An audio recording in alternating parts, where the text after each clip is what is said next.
এসএসসিতে পাশের হার কমে ৬২%, কমেছে জিপিএ 5 ও কৃতি শিক্ষার্থীদের বাঁধ ভাঙা উচ্ছ্বাস, দেশ সেরা নরসিংদীর নাসিমা কাদির মোল্লা হাই স্কুল।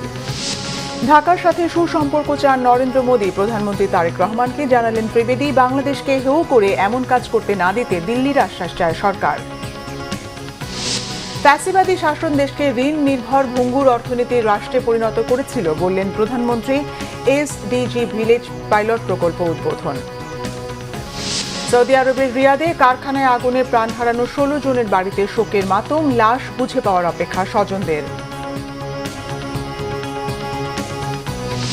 ভারতে এবার রাজপথে ঝাড়খণ্ডের তরুণ শিক্ষার্থীরা সরকারি নিয়োগ পরীক্ষা পদ্ধতিতে সংস্কারের দাবি, জল কামান ও লাঠিচার্জ পুলিশের। দেখছিলেন সংবাদ শিরোনাম, এবারে বিস্তারিত। চলতি বছরের মাধ্যমিক স্কুল সার্টিফিকেট পরীক্ষা এসএসসি ও সমমানের পরীক্ষার ফল প্রকাশ করেছে সরকার। 9টি শিক্ষা বোর্ডে গড় পাশের হার ৬২.25%। এক বছরের ব্যবধানে পাশের হার কমেছে 6.2%। জিপিএ 5 পাওয়ার সংখ্যা কমে হয়েছে 1,16,676 জন। এবছর কোনো শিক্ষার্থী পাশ করেনি এমন স্কুলের সংখ্যা 312টি। ফল প্রকাশ অনুষ্ঠানে মূল্যায়ন প্রসঙ্গে শিক্ষামন্ত্রী ডক্টর আ.ন.ম এহসানুল হক মিলন বলেন, মন খুলে গান গাওয়া যায় কিন্তু মার্কস দেয়া যায় না। অন্যদিকে উপদেষ্টা মাহাদি আমিন বলেন, শিক্ষার্থীদের সৃজনশীলতা ও দক্ষতা বৃদ্ধিতে কাজ করবে সরকার। রিপোর্ট রিশান নাসরুল্লাহ। চলতি বছরের এসএসসি ও সমমানের পরীক্ষায় অংশ নেয় 18,29,485 জন শিক্ষার্থী। এর মধ্যে পরীক্ষায় উত্তীর্ণ হয়েছে প্রায় 11,38,877 শিক্ষার্থী। জিপিএ 5 পেয়েছে 1,16,676 জন। সাধারণ শিক্ষা বোর্ডে গড় পাশের হার 64.5%, মাদ্রাসা শিক্ষা বোর্ডে 55.49 আর কারিগরি শিক্ষা বোর্ডে পাশের হার 58.20%। সবচেয়ে কম পাশ করেছে ময়মনসিংহ বোর্ডে 57.39%। 312টি শিক্ষা প্রতিষ্ঠানে পাশ করতে পারেনি কোনো শিক্ষার্থী। সোমবার সচিবালয়ে ফল প্রকাশ অনুষ্ঠানে শিক্ষামন্ত্রী বলেন, ঝরে পড়া শিক্ষার্থী ও শতভাগ ফেল করা প্রতিষ্ঠানের সংখ্যা কমিয়ে আনা হবে। 100% পাস করেনি সেটা ওখানে জিজ্ঞাসা করেন। মাননীয় মন্ত্রীর দায়িত্ব হচ্ছে সারা দেশে শিক্ষা ব্যবস্থা যদি কোনো রকম ভাবে ক্রম সংখ্যা কমতে থাকে এবং 0% যদি কোনো স্কুলে কলেজ মাদ্রাসা পাস করে সেগুলোকে অ্যাড্রেস করা। সুন্দর রেজাল্ট হয়েছে, মন খুলে গান গাওয়া যায়, মন খুলে নাম্বার দেওয়া যায়। কেউ কাউকে ভুলভাবে মার্কিং করে থাকে বা যেখানে যা পাওয়ার উপযুক্ত রয়েছে সেটা যদি না দিয়ে থাকে, দেয়াল বি রিভিউ কমিটির সামনে সেই খাতা পুনঃপরীক্ষা করা হবে। এক্স্যাক্টলি প্রত্যেকটি ছাত্রছাত্রী যা প্রাপ্য তা তাকে দিতে হবে। এ সময় শিক্ষা উপদেষ্টা বলেন, সরকার ভেঙে পড়া শিক্ষা ব্যবস্থাকে দাঁড় করানোর কাজ করছে। ফলাফল খারাপ না ভালো সেটি বিবেচ্য নয়। আমাদের এমন একটা শিক্ষা ব্যবস্থা গড়ে তুলতে হবে যেখান থেকে আত্মনির্ভরশীলতা তৈরি হবে, কর্মসংস্থানের সুযোগ তৈরি হবে। সুতরাং আমরা একদিকে যেমন পাস ফেল গুরুত্বপূর্ণ, বাট একই সাথে প্রয়োজন তারা কি তাদের সৃজনশীলতা, মেধা, যোগ্যতার নির্মোহ মূল্যায়ন পাচ্ছে কিনা। আমরা চাই যারা ভালো ফলাফল করেছে তারা যেমন পরিশ্রমের স্বীকৃতি পেয়েছে, যারা হয়তো তাদের কাঙ্ক্ষিত ফলাফল পায়নি, সরকার একইভাবে একই সাথে তাদের পাশে থাকবে এবং আমরা নিশ্চিত করতে চাই ভবিষ্যৎ জীবনে যেন তারা সাফল্যের সোপান পেরিয়ে সাফল্যমণ্ডিত হয়ে ওঠে। এসএসসি ও সমমানের পরীক্ষায় উত্তীর্ণ শিক্ষার্থীরা জিপিএ ও পছন্দের কর্মী অনুযায়ী শিক্ষা প্রতিষ্ঠানে ভর্তি হতে পারবে। রিশান নাসরুল্লাহ, বাংলাভিশন, ঢাকা। এসএসসি ও সমমানের পরীক্ষার ফলাফল প্রকাশের পর উচ্ছ্বাসে মেতে ওঠে শিক্ষার্থী আর অভিভাবকেরা। কাঙ্ক্ষিত ফল পেয়ে কেউ কেউ আনন্দে আত্মহারা, আবার কারো চোখে আনন্দের অশ্রু। প্রত্যাশার চেয়ে ভালো ফল করায় স্বস্তি ফিরেছে অনেক পরিবারের মধ্যে। ফল প্রকাশের পর শিক্ষা প্রতিষ্ঠানগুলোতে ছিল উৎসব মুখর পরিবেশ। বিস্তারিত জানাচ্ছেন মহিবুল্লাহ মহিব।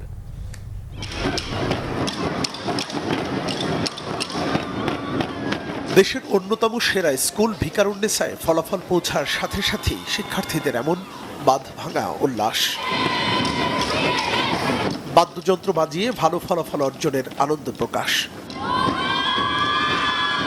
এসএসসি ফল প্রকাশের আগেই প্রতিষ্ঠানটিতে ভিড় করেন শিক্ষার্থী, অভিভাবকরা। মোবাইলে কাঙ্ক্ষিত ফলাফল আসতেই বিশ্বজয়ের হাসি। কেউ জিপিএ 5 পাওয়ার আনন্দে আত্মহারা, চোখে মুখে ভবিষ্যৎ নিয়ে নতুন স্বপ্ন, আর অভিভাবকদের মুখে তৃপ্তির হাসি। রেজাল্ট যেটা এক্সপেক্ট করেছিলাম সেটা এসেছে, তার থেকে আরো বেটার এসেছে মার্কস। মার অনেক বড় হাত, আম্মু আমাকে সব সময় অনেক মোটিভেট করতো। আমি যদি রাত জেগে পড়তাম, আমার আম্মু বাবাও জেগে থাকতো। তারপর আমার টিচাররা আমাকে গাইডলাইন দিচ্ছে, এই কারণেই হচ্ছে আমি পড়াগুলো ঠিকমতো শেষ করতে পারছি। পরিশ্রম অনেক করেছি, দিনরাত 24 ঘন্টা পড়েছি, রাত্রে ইভেন 3টা-4টা পর্যন্ত পড়া হয়েছে আমার। এই এতটুকু আসার জন্য অনেক কষ্ট করতে হয়, আসলে অনেক কষ্ট করতে হয়। সে এ প্লাস আশা করেছিল, বাট এ প্লাস হয়নি, তাতেও আমরা আলহামদুলিল্লাহ খুশি। রাজধানীর অন্যতম আরেক সেরা স্কুল মতিঝিল আইডিয়ালেও ড্রামের তালে উচ্ছ্বাসে মাতে শিক্ষার্থীরা। উচ্চ মাধ্যমিকে ভালো কলেজে চান্স পেয়ে জীবনে কাঙ্ক্ষিত গন্তব্যে পৌঁছার স্বপ্নের কথা জানায় তারা। প্রত্যেকটা পরীক্ষার্থী খুব কষ্ট করে পরীক্ষা দিয়েছি এবং আমাদের প্রশ্ন যথেষ্ট স্ট্যান্ডার্ড মানেও হয়েছিল পরীক্ষাটা, যার কারণে আমাদের মধ্যে একটা ভয় ছিল যে আসলে এ প্লাস, গোল্ডেন এ প্লাস বলে জানা যায় সব সাবজেক্টে এ প্লাস এটা আসবে কিনা, কিন্তু না, আলহামদুলিল্লাহ আমার গোল্ডেন এ প্লাস এসেছে। যেহেতু ফার্স্ট বোর্ড এক্সাম দিচ্ছি, সবাই একটু ভয়েই ছিলাম, আর যেহেতু আমার হচ্ছে একটা অ্যাক্সিডেন্টের কারণে আমি 6 মাস স্কুলে আসতেই পারি নাই, ভর্তিও হইতে পারি নাই, তো সেই ক্ষেত্রে ওই হিসাবে আমার রেজাল্ট আলহামদুলিল্লাহ অনেক ভালো হয়েছে। আজকে অনেক ভালো লাগতেছে, মানে জীবনের সবচেয়ে সুখটা আজকে পাইছি। ভিকারুন্নেসা স্কুলের অধ্যক্ষ জানিয়েছেন, শতভাগ জিপিএ 5 পাওয়ার চেয়ে মানসম্মত শিক্ষা বাস্তবায়নে সরকারের প্রচেষ্টা বাস্তবায়নেই কাজ করছেন তারা। এরা কিন্তু সামষ্টিক মূল্যায়নের ছাত্রী।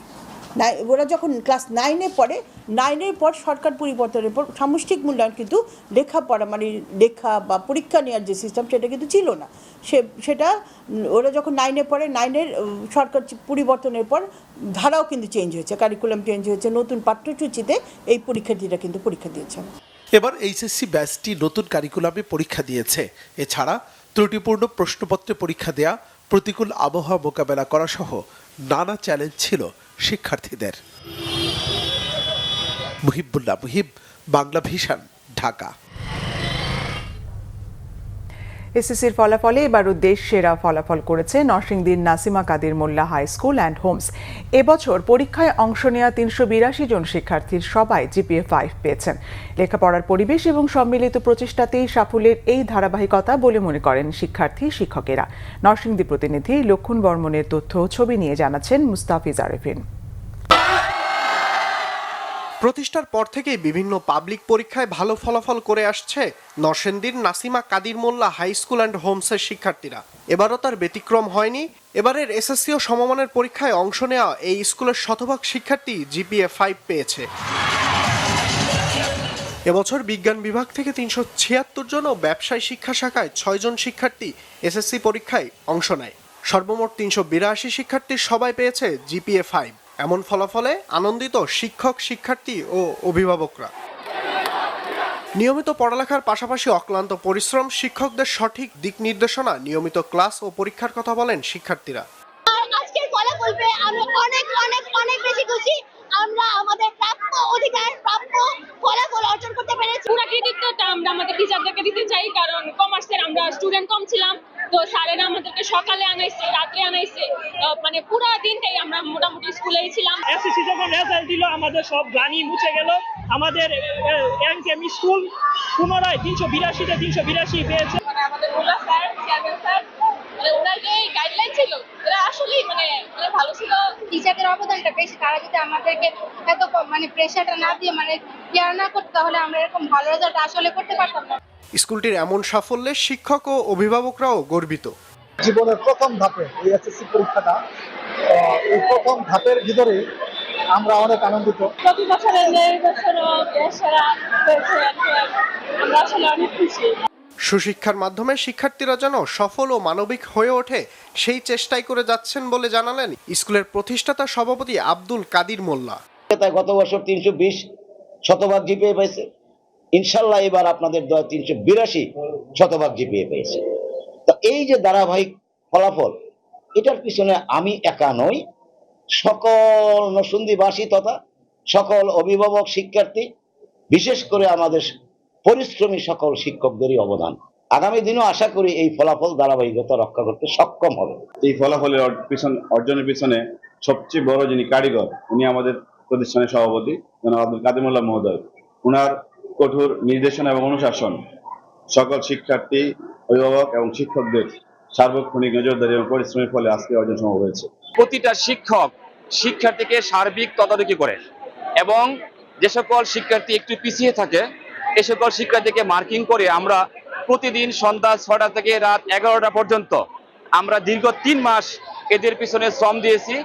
গত বছরও এসএসসি পরীক্ষায় এই প্রতিষ্ঠানের শতভাগ শিক্ষার্থী জিপিএ 5 পেয়ে দেশসেরা ফলাফল করেছিল। Mustafiz Arefin, Bangla vision, news desk. বাংলাদেশকে আন্ডারমাইন বা হেয় করে ভারত সরকার এমন কাজ আর করতে দেবে না বলে আশা করেন পররাষ্ট্রমন্ত্রী ডক্টর খলিলুর রহমান। জানান ভারতীয় হাইকমিশনারের সঙ্গে কথা বলে এই ব্যাপারে আশ্বস্ত হয়েছেন তিনি। পররাষ্ট্রমন্ত্রী বলেন, প্রধানমন্ত্রী তারেক রহমানের সঙ্গে ভারতীয় হাইকমিশনারের বৈঠকে দণ্ডপ্রাপ্ত শেখ হাসিনাকে দ্রুত ফিরিয়ে দেওয়ার কথা বলা হয়েছে। এদিকে ভারতের হাইকমিশনার দীনেশ ত্রিবেদী বলেছেন, বাংলাদেশের সঙ্গে ভারতের প্রধানমন্ত্রী নরেন্দ্র মোদী সুসম্পর্ক চান। রিপোর্ট ইমরুল কায়েসের। দায়িত্ব নেয়ার পর এই প্রথম প্রধানমন্ত্রী তারেক রহমানের সঙ্গে সাক্ষাৎ করলেন ভারতীয় হাইকমিশনার দীনেশ ত্রিবেদী। সোমবার সকাল 11টায় সচিবালয়ে প্রধানমন্ত্রীর দপ্তরে এ সাক্ষাৎ অনুষ্ঠিত হয়। এতে দ্বিপক্ষীয় নানা বিষয়ে আলোচনা করেন তারা। দুদেশের সম্পর্ক আরও এগিয়ে নিতে উপযুক্ত পরিবেশ তৈরিতে গুরুত্ব দেন প্রধানমন্ত্রী তারেক রহমান। এ সময় পররাষ্ট্রমন্ত্রী ডক্টর খলিলুর রহমান সহ ঊর্ধ্বতন কর্মকর্তারা উপস্থিত ছিলেন। পরে সচিবালয়ে স্বরাষ্ট্রমন্ত্রী সালাউদ্দিন আহমেদের সঙ্গে সৌজন্য সাক্ষাৎ করেন ভারতের হাইকমিশনার দীনেশ ত্রিবেদী। দ্বিপক্ষীয় নানা ইস্যুতে কথা বলেন তারা। বৈঠক শেষে সাংবাদিকদের দীনেশ ত্রিবেদী জানান, দুদেশের নানা সমস্যা আলোচনার মাধ্যমে সমাধান হবে। কোনো ইস্যু নাই যা আমরা বসে সেটেল করতে পারি না, আর আমাদের মধ্যে it is a win win situation. দুই দেশের ভাইব্রেন্ট ডেমোক্রেসি, আমি সবসময় বলি, একটা গণতন্ত্র দুই দেশে, আর দুই দেশই চায় লোকেরা। সাধারণ মানুষ কি চায়? সাধারণ মানুষ, ইন্ডিয়ার সাধারণ মানুষ, বাংলাদেশের সাধারণ মানুষ একই জিনিস চায়, সম্পর্ক ভালো, এটা ন্যাচারাল। পরে প্রধানমন্ত্রী তারেক রহমানের সঙ্গে দীনেশ ত্রিবেদীর সাক্ষাৎ নিয়ে কথা বলেন পররাষ্ট্রমন্ত্রী ডক্টর খলিলুর রহমান। তিনি বলেন, শেখ হাসিনা সংবাদ সম্মেলনের প্রতিবাদে বাংলাদেশের দেয়া বিবৃতির বিষয়টি অনুধাবন করেছে ভারত সরকার। ভবিষ্যতে আর এমন হবে না বলে আশা প্রকাশ করেন তিনি। দণ্ডপ্রাপ্ত শেখ হাসিনার বাংলাদেশে প্রত্যর্পণ করার বিষয়টি উঠে এসছে এবং আমরা তাদেরকে বলেছি এই প্রত্যর্পণ প্রসেস ত্বরান্বিত করার জন্য।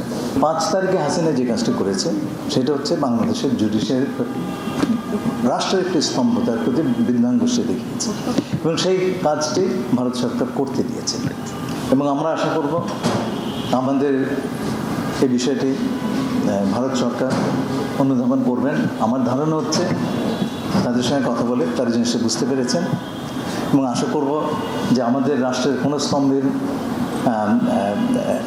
স্তম্ভকে আন্ডারমাইন করার কিছু তারা আর করবেন না। তবে প্রধানমন্ত্রী ভারত সফরের বিষয়ে এখনও কোনো সিদ্ধান্ত হয়নি বলে এক প্রশ্নের জবাবে পররাষ্ট্রমন্ত্রী জানিয়েছেন। এছাড়া আলোচনায় তাগাদা দেওয়া হয়েছে শহীদ ওসমান হাদির হত্যাকারীদের দ্রুত ফিরিয়ে দেওয়ার বিষয়েও। ইমরুল কায়েস, বাংলা ভিশন, ঢাকা। 1.5 দশকের ফ্যাসিবাদী শাসন দেশকে ঋণ নির্ভর ভঙ্গুর অর্থনীতির রাষ্ট্রে পরিণত করেছিল উল্লেখ করে প্রধানমন্ত্রী তারেক রহমান বলেছেন, বিএনপি সরকার দেশ পুনর্গঠনের কাজ করছে। এখন সময়ে শিক্ষা, স্বাস্থ্য, পরিবেশ সহ রাষ্ট্র পুনর্গঠনের মধ্য দিয়ে বিশ্বের সামনে মাথা উঁচু করে দাঁড়াবার সাস্টেইনেবল ডেভেলপমেন্ট গোল SDG বাস্তবায়নে সকল নাগরিককে একসাথে কাজ করার আহ্বান জানান প্রধানমন্ত্রী। নাবিল জাহাঙ্গীরের রিপোর্ট। বাংলাদেশ চীন মৈত্রী সম্মেলন কেন্দ্রে সোমবার SDG ভিলেজ পাইলট প্রকল্প উদ্বোধন অনুষ্ঠানে যোগ দেন প্রধানমন্ত্রী তারেক রহমান। প্রধান অতিথির বক্তব্যে তিনি বলেন, গত 1.5 দশকে ঋণ নির্ভর ভঙ্গুর অর্থনীতিতে পরিণত রাষ্ট্র পুনর্গঠনে কাজ করছে বিএনপি। দীর্ঘ 1.5 দশকের বেশি সময় ধরে ফ্যাসিবাদী শোষণ শাসন বাংলাদেশকে একটি ঋণ নির্ভর এবং আমদানি নির্ভর ভঙ্গুর রাষ্ট্রে পরিণত করেছিল। শিক্ষা, স্বাস্থ্য, পরিবেশ সহ সকল ক্ষেত্রে ভঙ্গুর এই রাষ্ট্রটি এবার পুনর্গঠনের পালা। বর্তমান সরকারের গৃহীত সংস্কার ও উন্নয়নের 5 স্তম্ভের মাধ্যমে দারিদ্র্য বিমোচন, সার্বজনিক সামাজিক সুরক্ষা, মানসম্মত শিক্ষা এবং স্বাস্থ্যসেবা, জেন্ডার সমতা এবং জলবায়ু সহনশীলতা এবং সুশাসন এসডিজির এই মূল অগ্রাধিকারগুলোই প্রতিফলিত হয়েছে। এ সময় প্রধানমন্ত্রী এসডিজির লক্ষ্য অর্জনে সরকারের নেয়া নানা উদ্যোগ তুলে ধরেন। সকল সময় বিএনপির সকল পরিকল্পনা ছিল এবং কর্মসূচি ছিল জনবান্ধব। 17 ফেব্রুয়ারি সরকার গঠনের পরদিন থেকেই নারীর সামাজিক এবং অর্থনৈতিক ক্ষমতায়ন নিশ্চিত করতে ফ্যামিলি কার্ড, কৃষকের স্বার্থ রক্ষায় কৃষক কার্ড, জনস্বাস্থ্য এবং চিকিৎসা সেবা সহজ করতে ই হেলথ কার্ডের মতন একাধিক সামাজিক সুরক্ষা কর্মসূচি বাস্তবায়ন প্রক্রিয়া চলমান রয়েছে। কোনো না কোনো উপায়ে দেশের প্রতিটি শ্রেণী পেশার মানুষের কাছে সরকারের সহায়তা নেটওয়ার্ক বিস্তৃত হচ্ছে ধীরে ধীরে। এসডিজি বাস্তবায়নে সকলের সহযোগিতা কামনা করেন প্রধানমন্ত্রী তারেক রহমান। এসডিজি বিষয়ক মুখ্য সমন্বয়ক নাবিল জাহাঙ্গীর, বাংলা ভিশন, ঢাকা। মন্ত্রিপরিষদের প্রধানমন্ত্রী তারেক রহমানের সভাপতিত্বে মন্ত্রিপরিষদের বৈঠক চলছে। সন্ধ্যায় সচিবালয়ে মন্ত্রিপরিষদ বিভাগের সভাকক্ষে এই বৈঠক শুরু হয়েছে। বৈঠকে এলজিআরডি মন্ত্রী মির্জা ফখরুল ইসলাম আলমগীর, অর্থ ও পরিকল্পনা মন্ত্রী আমির খসরু মাহমুদ চৌধুরী সহ বিভিন্ন মন্ত্রণালয়ের দায়িত্বপ্রাপ্ত মন্ত্রী প্রতিমন্ত্রীরা উপস্থিত রয়েছেন। আলোচনায় রয়েছে সরকারের বিভিন্ন গুরুত্বপূর্ণ প্রশাসনিক সিদ্ধান্ত, নতুন আইন বা নীতিমালার খসড়া অনুমোদন এবং চলমান উন্নয়ন প্রকল্প। জুলাই গণ অভ্যুত্থানের সময় আন্দোলনকারীদের উপর হামলার সংবাদ প্রচার করা টেলিভিশন চ্যানেল বন্ধে তখনকার তথ্য ও সম্প্রচার প্রতিমন্ত্রী মোহাম্মদ আলী আরাফাতকে নির্দেশ দিয়েছিলেন প্রভাবশালী মন্ত্রী আওয়ামী লীগের সাধারণ সম্পাদক ওবায়দুল কাদের। এমন তথ্য উঠে এসেছে প্রসিকিউশনের উপস্থাপন করা নতুন কল রেকর্ডে। প্রসিকিউশন জানায়, জুলাইয়ের আন্দোলনের তথ্য গোপন করে সঠিক ঘটনা প্রচার করতে না দেয়া ছিল আওয়ামী লীগের রাজনৈতিক সিদ্ধান্ত। রকুনুজ্জামানের রিপোর্ট। জুলাই গণ অভ্যুত্থানের সময় মানবতাবিরোধী অপরাধের অভিযোগে মামলায় আওয়ামী লীগের সাধারণ সম্পাদক ওবায়দুল কাদের সহ 7 আসামির বিরুদ্ধে সাক্ষ্য গ্রহণ শেষ হয় 2 আগস্ট। এরপর মামলার যুক্তিতর্কে প্রসিকিউশন বেশ কয়েকটি ফোন কল রেকর্ড ট্রাইব্যুনালে উপস্থাপন করে। এই ধারাবাহিকতায় সোমবার উপস্থাপন করা হয় আরও একটি কল রেকর্ড। আজকে যেন কোনো সংঘাতের খবর না দেয়। আজকে ওদেরকে বলছি যে আজকে যদি কোনো ক্লাসের মারামারির ভিডিও ফুটেজ বা ছবি দেখায়, ওদেরকে এনিমি অফ দ্য স্টেট হিসেবে ডিক্লেয়ার করা হবে এবং সারা জীবনের জন্য বন্ধ করে দেবো। আমি থ্রেট করে রাখছি আজকে। আর ওই যে বঙ্গবন্ধু স্যাটেলাইট গুলোকে বসায় রাখছি যে আপনি কনস্ট্যান্টলি দেখবেন যে টিভি ক্লাসের ছবি দেখাবে সাথে সাথে অফ করে দেবেন। আমার কোনো পারমিশনের জন্য মেসেজ পাঠাবেন না। আপনাকে ঢালা পারমিশন দিয়ে রাখলাম, আর উইদাউট মাই পারমিশনটা অন করবেন না। এই ব্যবস্থা নিয়ে রাখছি কাদের ভাই আজকে। সোমবার এই মামলায় প্রসিকিউশন 4র্থ দিনের মতো যুক্তিতর্ক উপস্থাপন করে। শুনানিতে ওবায়দুল কাদেরের সঙ্গে তখনকার তথ্য প্রতিমন্ত্রী মোহাম্মদ এ আরাফাতের সরকারের কথা না শুনলে টেলিভিশন বন্ধের হুমকি সংক্রান্ত একটি ফোনালাপ উপস্থাপন করা হয়। আমরা ট্রাইব্যুনালে দেখিয়েছি যে এই কথোপকথনে যে মিডিয়া বন্ধের নির্দেশনা ওনারা দিলেন, ষড়যন্ত্র করলেন, তার রেজাল্ট কী হলো। আমরা বাংলাদেশের 4টি টিভি চ্যানেল থেকে ডকুমেন্ট পেয়েছি যারা 18 জুলাই এবং 22 জুলাই বেশ কিছুক্ষণ সময়ের জন্য তারা তাদের সম্প্রচার বন্ধ রাখতে বাধ্য হয়েছিল সরকারের নির্দেশে। তারা এটা লিখিতভাবে আমাদেরকে জানিয়েছে। জুলাই আন্দোলনে সরকার যে গণহত্যা চালিয়েছে, মানবতাবিরোধী অপরাধ চালিয়েছে, তার তথ্য গোপন করার জন্য ইলেকট্রনিক, প্রিন্ট এবং সোশ্যাল মিডিয়া কন্ট্রোল করেছিল। জুলাই আন্দোলনের সময় হতাহত ও নির্যাতনের তথ্য গোপন করতে গণমাধ্যমকে হাতিয়ার হিসেবে ব্যবহারের সিদ্ধান্ত আওয়ামী লীগ দলীয়ভাবে নিয়েছিল বলেও দাবি প্রসিকিউশনের। জুলাই গণঅভ্যুত্থানে আওয়ামী লীগ তাদের সাংগঠনিক সিদ্ধান্ত নিয়ে আওয়ামী লীগ, যুবলীগ, স্বেচ্ছাসেবক লীগ, শ্রমিক লীগ, ছাত্রলীগ সহ তাদের অঙ্গ সংগঠন এবং 14 দলীয় জোট রাজনৈতিক সিদ্ধান্ত নিয়ে এই আন্দোলন দমনে মাঠে নেমেছিল, আক্রমণ করেছে, হত্যা করেছে, নির্যাতন করেছে। তারই অংশ হিসাবে ওবায়দুল কাদের সেক্রেটারি হিসাবে এখানে তার রোল প্লে করেছেন। বাহাউদ্দিন নাসিম সাহেব যুগ্ম সাধারণ সম্পাদক হিসাবে তার রোল প্লে করেছেন এবং আরাফাত সাহেব তৎকালীন সরকারের তথ্য প্রতিমন্ত্রী হিসাবে তার রোল প্লে করেছেন। আওয়ামী লীগের সাধারণ সম্পাদক সহ এই মামলার 7 আসামি বর্তমানে পলাতক। চলতি বছরের 22 জানুয়ারি 7 আসামির বিরুদ্ধে অভিযোগ গঠনের বিচার শুরুর আদেশ দেয় ট্রাইব্যুনাল 2। রকুনুজ্জামান, বাংলা ভিশন, ঢাকা। রাষ্ট্রপতি পদে 11 দলীয় ঐক্যের মনোনীত প্রার্থী এলডিপি চেয়ারম্যান অবসরপ্রাপ্ত কর্নেল অলি আহমদ বীর বিক্রমের পক্ষে মনোনয়নপত্র সংগ্রহ করেছেন জোট নেতারা। জামাত ইসলামের সহকারী সেক্রেটারি জেনারেল হামিদুর রহমান আজাদের নেতৃত্বে 11 দলীয় ঐক্যের নেতারা সকালে আগারগাঁওয়ে নির্বাচন ভবনে যান। তারা প্রধান নির্বাচনী কর্তার প্রতিনিধি ইসির সিনিয়র সচিব আক্তার আহমেদের কাছ থেকে ফর্ম সংগ্রহ করেন। পরে গণমাধ্যমকে হামিদুর রহমান আজাদ বলেন, গণভোটের রায় বাস্তবায়ন হলে প্রেসিডেন্ট নির্বাচন প্রতিদ্বন্দ্বিতাপূর্ণ হতো, সংসদ সদস্যরা স্বাধীনভাবে ভোট দিতে পারত। এর আগে রবিবার বিএনপির পক্ষ থেকে 2টি ফর্ম সংগ্রহ করা হয়।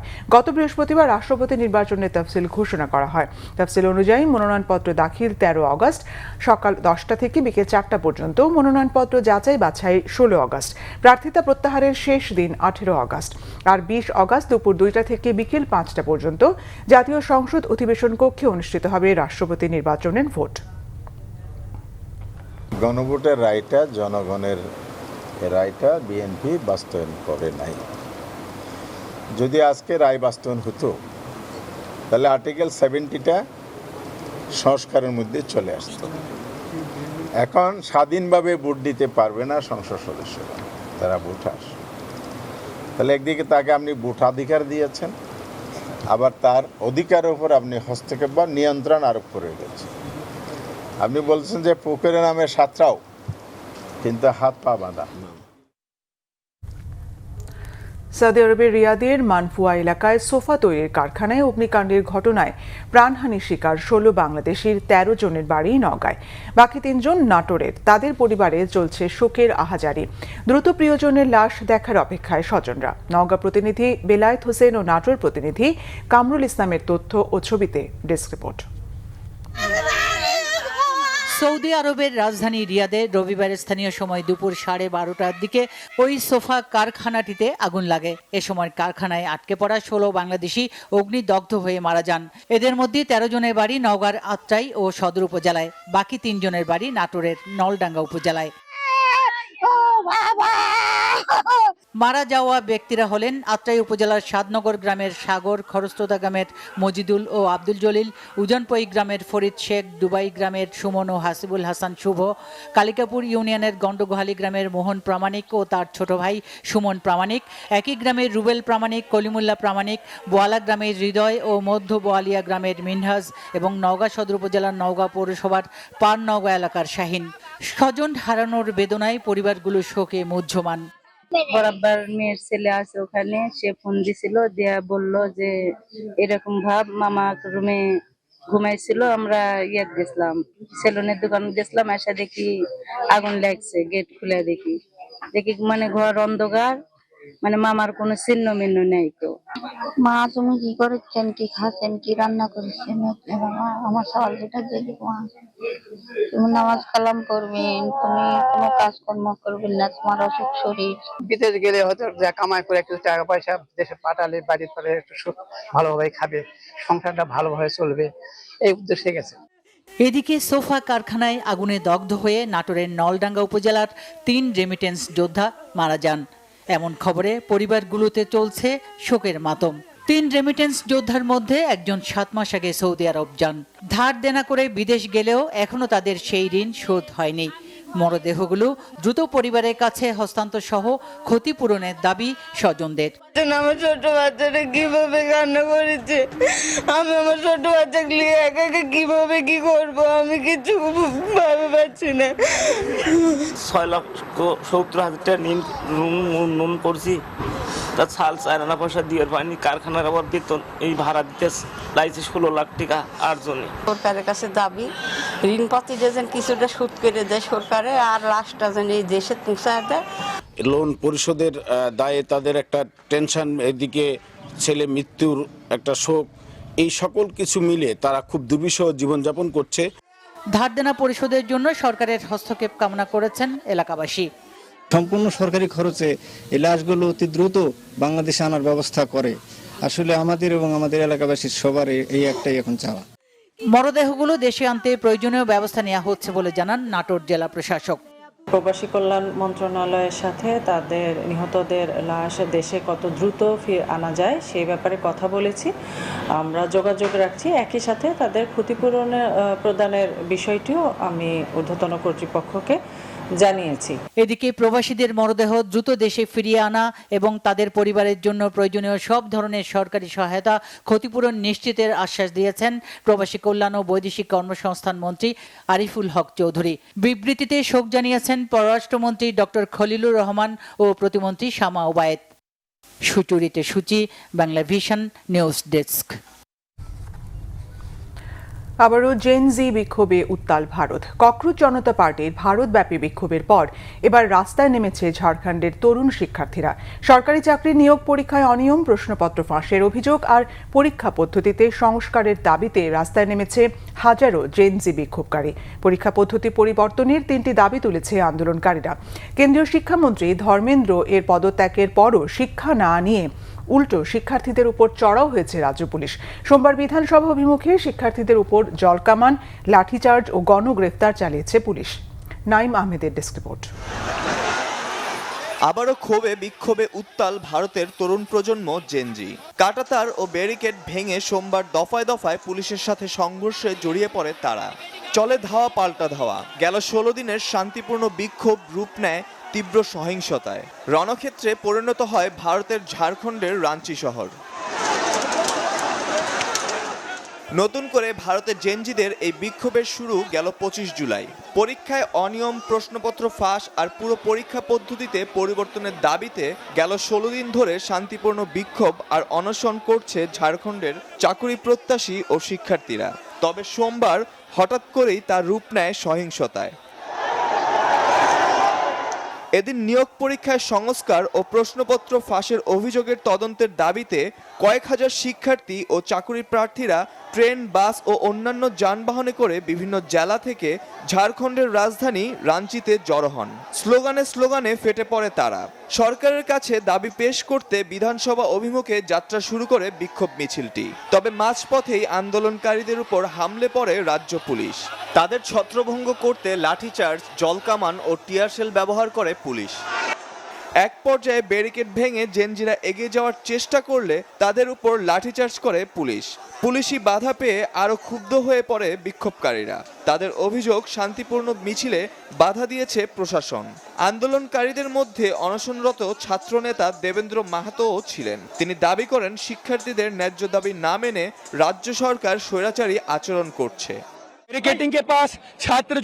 পুলিশের ব্যারিকেডের কাছে বিক্ষোভকারী শিক্ষার্থীদের উপর বর্বর লাঠিচার্জ করা হয়েছে। লাঠি শুধু কোমরের নিচে ব্যবহার করা উচিত, কিন্তু তারা আমাদের মাথায়, হাতে, মুখে এবং শরীরের অন্য সব জায়গায় আঘাত করেছে। শিক্ষার্থীরা অভিযোগ খতিয়ে দেখতে কেন্দ্রীয় তদন্ত সংস্থা সিবিআই এর সাহায্য চেয়েছে। তবে রাজ্য সরকারের দাবি, শিক্ষার্থীদের অন্তত 98% দাবি মেনে নেওয়া হয়েছে। তবে আন্দোলনকারীদের দাবি, সরকার 13টি পরীক্ষা বাতিলের দাবির মধ্যে মাত্র 3টি বাতিল করতে রাজি হয়েছে। তবে জেনজি বিক্ষোভকারীরা 3টি শর্ত পূরণের দাবিতে অনড়। তারা বলছে, রাজ্য সরকারকে অবশ্যই নিয়োগ পরীক্ষায় অনিয়মের তদন্তভার সিবিআই এর কাছে হস্তান্তর করতে হবে। সেই সাথে বাতিল করতে হবে সব পরীক্ষা, সংস্কার করতে হবে নিয়োগ পরীক্ষা পদ্ধতিও। এ নিয়ে বিক্ষোভকারীদের সাথে রাজ্য সরকারের 5 বার আলোচনা হলেও কোনো সুরাহা হয়নি। শেষ রবিবার 6ষ্ঠ দফার আলোচনাতেও কোনো সমাধান না হওয়ায় রাস্তায় নেমে পড়ে ক্ষুব্ধ তরুণরা। Naim Ahmed, Bangla vision news desk. কম সময়ে পাসপোর্ট পাইয়ে দেওয়ার কথা বলেই অর্থ নেওয়া প্রতারক চক্রের 8 জনকে আটক করেছে র্যাব। সকাল 9টা থেকে আগারগাঁও পাসপোর্ট অফিসে অভিযান চালিয়ে তাদের আটক করা হয়। পরে এক সংবাদ সম্মেলনে র্যাব জানায়, চক্রটি দীর্ঘদিন ধরে এই প্রতারণা করে আসছিল। এর সাথে পাসপোর্ট অফিসের কেউ জড়িত থাকলে তাদের বিরুদ্ধে ব্যবস্থা নেওয়া হবে। এ সময় পাসপোর্ট অফিসের কর্মকর্তারা জানান, দালালদের সঙ্গে সংশ্লিষ্টতায় অভিযোগে গেল কয়েক মাসে পাসপোর্ট অফিসের কয়েকজনের বিরুদ্ধে বিভাগীয় ব্যবস্থা নেওয়া হয়েছে।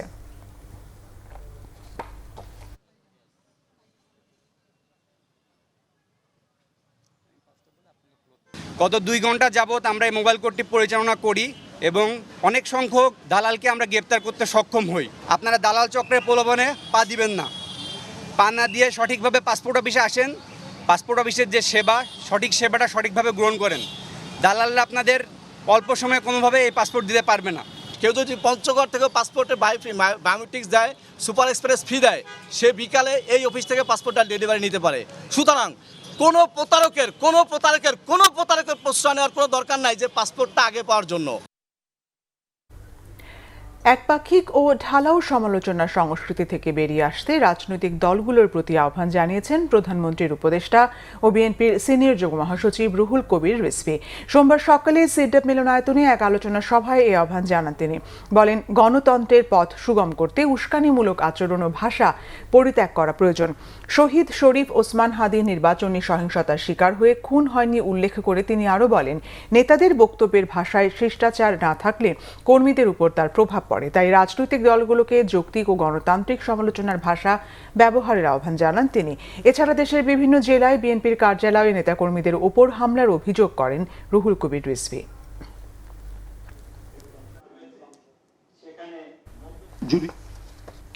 জাতীয় সংসদের বিরোধী দলীয় নেতা ও জামাত আমির ডক্টর শফিকুর রহমান বলেছেন, দেশে আর কোনো ফ্যাসিবাদ তৈরি হতে দেয়া যাবে না।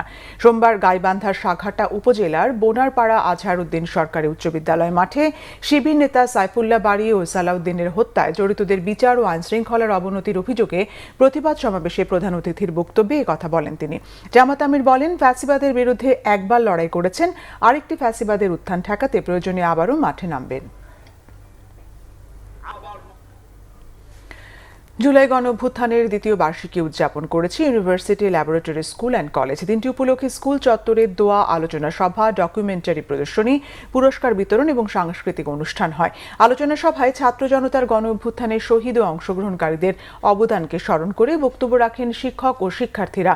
জুলাই গণঅভ্যুত্থানের সময়ের বিভিন্ন ঘটনার স্মৃতিচারণ করেন ঢাকা বিশ্ববিদ্যালয়ের উপাচার্য অধ্যাপক doctor Abdul Salam. Laboratory school and কলেজের ভারপ্রাপ্ত অধ্যক্ষ মোহাম্মদ জামিল উদ্দিনের সভাপতিত্বে বিশেষ অতিথি হিসেবে বক্তব্য রাখেন বিশ্ববিদ্যালয়ের শিক্ষা ও গবেষণা ইনস্টিটিউটের ভারপ্রাপ্ত পরিচালক অধ্যাপক হোসনে আরা বেগম এবং বিশ্ববিদ্যালয়ের প্রক্টর মোহাম্মদ ইসরাফিল।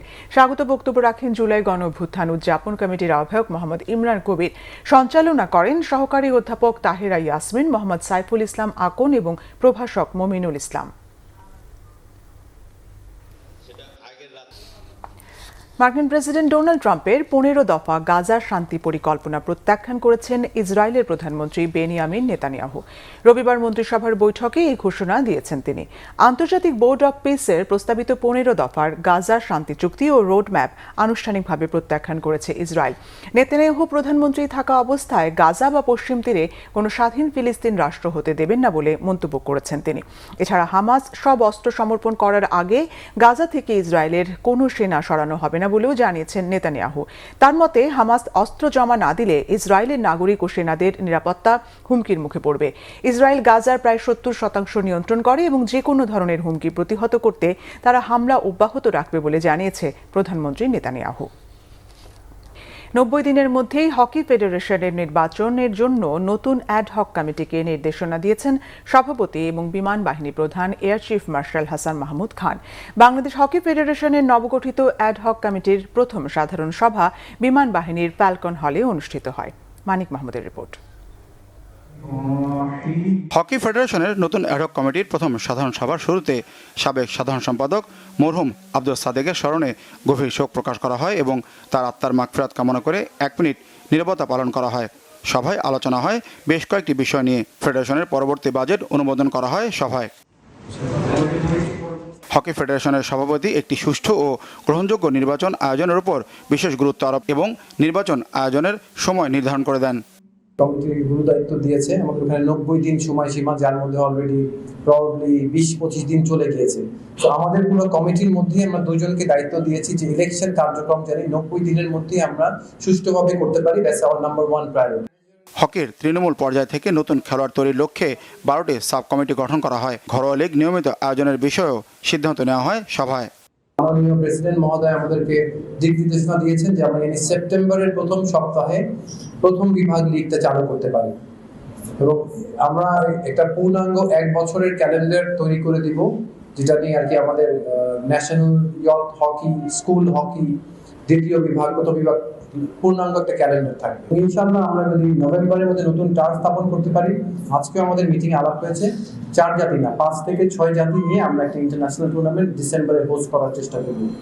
বাংলাদেশের হকিকে আন্তর্জাতিক পরিমণ্ডলে একটি মর্যাদাপূর্ণ অবস্থায় নিয়ে যাওয়ার আশা প্রকাশ করেন হকি ফেডারেশনের সভাপতি ও সাধারণ সম্পাদক। Manik Mahmud, Bangla vision, Dhaka. Cricket. ICC জুলাই মাসে সেরা ক্রিকেটার হবার রেসে মনোনয়ন পেয়েছেন বাংলাদেশ তরুণ ওপেনার তানজিদ হাসান তামিম। তবে জুলাই মাসে সেরা ক্রিকেটার হবার রেসে তানজিদ তামিমকে লড়তে হচ্ছে ইংল্যান্ডের টি-20 অধিনায়ক হ্যারি ব্রুক এবং ওয়েস্ট ইন্ডিজের অলরাউন্ডার জাস্টিন গ্রিভসের সঙ্গে। জিম্বাবুয়ে সফরে ওয়ানডে এবং টি-20 সিরিজে ভালো পারফরমেন্সের জন্য এই মনোনয়ন পেলেন তানজিদ তামিম। এই ফরম্যাটেই সিরিজে সর্বোচ্চ রান করেছেন এই তরুণ ওপেনার। 3 ম্যাচ ওয়ানডে সিরিজে 53 গড়ে 159 রান সংগ্রহ করেছেন তানজিদ। এরপর টি-20 সিরিজে 250-তে 70 গড়ে 127.27 স্ট্রাইক রেটে করেছেন 140 রান। তার ব্যাটিং পারফরমেন্সে জিম্বাবুয়ে সফরে টি-20 সিরিজে জয় পেয়েছে টাইগাররা। তবে জুলাই মাসে সেরা ক্রিকেটার হবার রেসে তানজিদ তামিমের প্রতিপক্ষ ইংল্যান্ডের তারকা ব্যাটার ও টি-20 অধিনায়ক হ্যারি ব্রুক এবং ওয়েস্ট ইন্ডিজের allrounder Justin Greaves. Harry Brook গত মাসে ভারতের বিপক্ষে হোম সিরিজে 5 ম্যাচে 114.50 গড় এবং 214 স্ট্রাইক রেটে 229 রান করে অসাধারণ পারফরমেন্সে সিরিজ সেরা হয়েছে। ওয়ানডে ও টি-20 সিরিজে ইংল্যান্ডের জয়ে মূল ভূমিকা রাখেন ব্রুক। ক্যারিবীয় অলরাউন্ডার জাস্টিন গ্রিভস শ্রীলঙ্কার বিপক্ষে প্রথম টেস্টে 180 রানের চমৎকার ইনিংসে ম্যাচ ড্র করতে অবদান রাখেন। তাতে 1-0-তে সিরিজ জয় নিশ্চিত হয় ওয়েস্ট ইন্ডিজের। এরপর পাকিস্তানের বিপক্ষে টেস্টে এক ইনিংসে 5 উইকেট নিয়ে ওয়েস্ট ইন্ডিজকে জয় এনে দেন। 2 টেস্টে গ্রিভস 71.66 গড়ে 215 রান এবং 10.25 গড়ে 8 উইকেট শিকার করেন। সংবাদ শেষ করব শিরোনামগুলো আরেকবার জানিয়ে।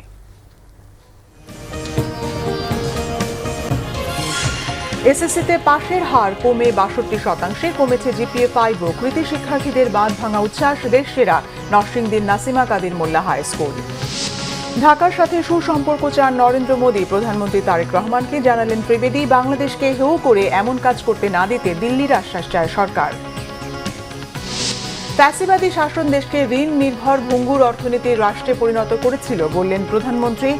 এসডিজি ভিলেজ পাইলট প্রকল্প উদ্বোধন। সৌদি আরবের রিয়াদে কারখানায় আগুনে প্রাণ হারানো 16 জনের বাড়িতে শোকের মাতম, লাশ বুঝে পাওয়ার অপেক্ষা স্বজনদের। ভারতে এবার রাজপথে ঝাড়খণ্ডের তরুণ শিক্ষার্থীরা সরকারি নিয়োগ পরীক্ষা পদ্ধতিতে সংস্কারের দাবি, জল কামান ও লাঠিচার্জ পুলিশের। এই ছিল এখনকার মতো। পরের সংবাদ রাত 10:30টায়। এর আগে 9টায় রয়েছে নিউজ 20 দেখার আমন্ত্রণ রইল। এছাড়া বাংলা ভিশন সংবাদ ও সংবাদ সংশ্লিষ্ট অনুষ্ঠান দেখতে ভিজিট করুন www.bbnews24.com ও facebook.com/banglavishannews এবং সাবস্ক্রাইব করুন youtube.com/banglavishannews। ধন্যবাদ।